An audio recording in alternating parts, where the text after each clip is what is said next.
Assalamualaikum warahmatullahi wabarakatuh. Halo teman-teman mahasiswa semuanya.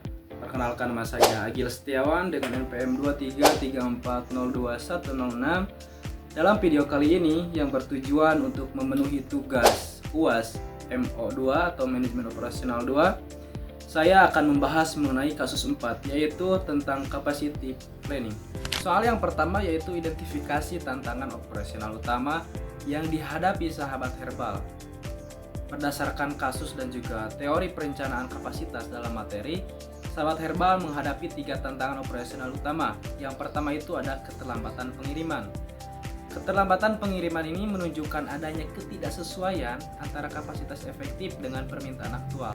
Dalam materi disebutkan bahwa kapasitas efektif adalah kapasitas yang dapat dicapai dengan mempertimbangkan keterbatasan operasional seperti jadwal kerja, waktu istirahat, dan juga efisiensi sistem.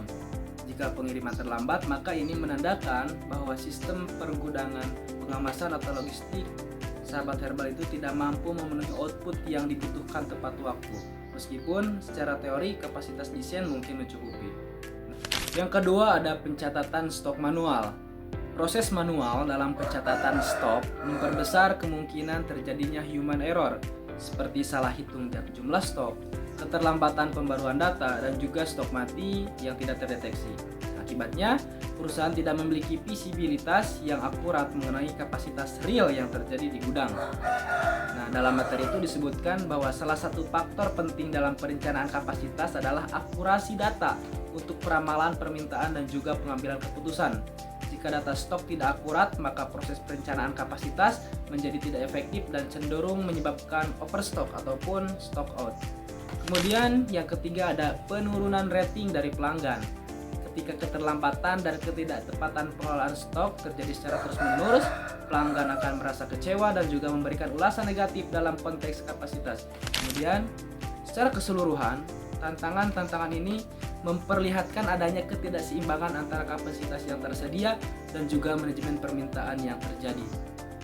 Untuk menjawab soal nomor 2 mengenai rekomendasi solusi praktis berbasis pengelolaan permintaan. Nah, dalam materi capacity planning dijelaskan bahwa ketidaksesuaian antara kapasitas dan juga permintaan bisa diatasi dengan strategi pengelolaan permintaan yang tepat. Untuk kasus sahabat herbal ada 2 solusi yang direkomendasikan. Di antaranya yang pertama dengan meningkatkan kapasitas efektif. Kapasitas efektif adalah kapasitas aktual yang dapat dicapai perusahaan dengan mempertimbangkan batasan operasional seperti waktu kerja, keadaan mesin, dan tenaga kerja. Dalam konteks sahabat herbal, kapasitas efektif dapat ditingkatkan dengan beberapa langkah konkret. Yang pertama ada digitalisasi proses pencatatan stok.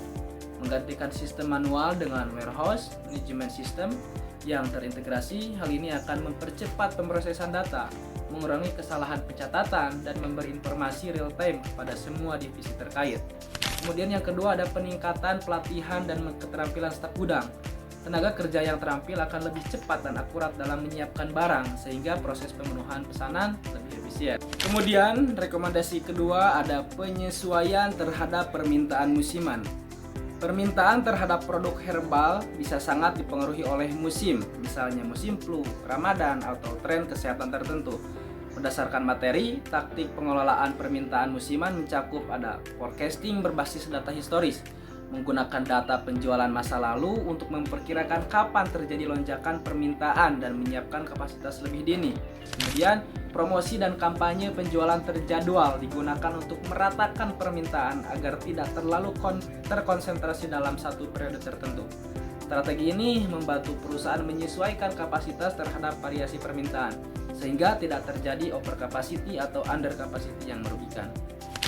Kedua pendekatan tersebut yaitu peningkatan kapasitas efektif dan penyesuaian terhadap permintaan musiman merupakan bagian dari taktik pengelolaan kapasitas dan juga permintaan yang dijelaskan dalam materi. Penerapannya tidak hanya akan meningkatkan efisiensi operasional, tetapi juga memberikan pengalaman pelanggan yang lebih konsisten dan juga andal. Kemudian untuk menjawab soal ketiga mengenai dampak perbaikan proses terhadap kepuasan pelanggan dalam e-commerce. Dalam dunia e-commerce, pengalaman pelanggan sangat ditentukan oleh seberapa cepat, akurat, dan andal suatu perusahaan dalam memenuhi janji layanannya. Perbaikan proses operasional seperti yang dijelaskan dalam poin 1 dan juga 2 akan memberi dampak signifikan terhadap kepuasan pelanggan yang dapat dijabarkan sebagai berikut. Yang pertama, pengiriman lebih cepat dan juga tepat waktu atau lead time lebih pendek. Dengan meningkatnya kapasitas efektif melalui digitalisasi dan juga manajemen permintaan yang tepat, waktu proses pemenuhan pesanan bisa dipersingkat. Dalam materi dijelaskan bahwa ketika kapasitas aktual selaras dengan permintaan, maka proses produksi atau distribusi tidak mengalami keterlambatan ataupun penundaan. Nah, dapatnya pelanggan menerima barang sesuai estimasi atau bahkan lebih cepat, kemudian mengurangi risiko pembatalan pesanan ataupun komplain karena keterlambatan.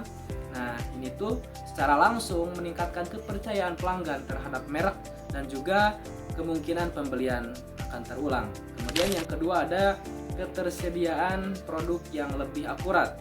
Dengan sistem pencatatan stok otomatis dan juga forecasting yang akurat, informasi ketersediaan produk menjadi lebih dapat diandalkan. Nah, ini berarti pelanggan tidak akan menghadapi situasi di mana mereka memesan produk yang sebenarnya sudah habis ataupun stock out. Dari kasus ini kita belajar bahwa manajemen operasional bukan cuma soal teori, tapi soal bagaimana kita menyelesaikan masalah nyata dengan pendekatan yang efisien dan juga sistematis. Semoga solusi yang saya tawarkan bisa jadi gambaran nyata dari penerapan manajemen operasional. Terima kasih. Assalamualaikum warahmatullahi wabarakatuh.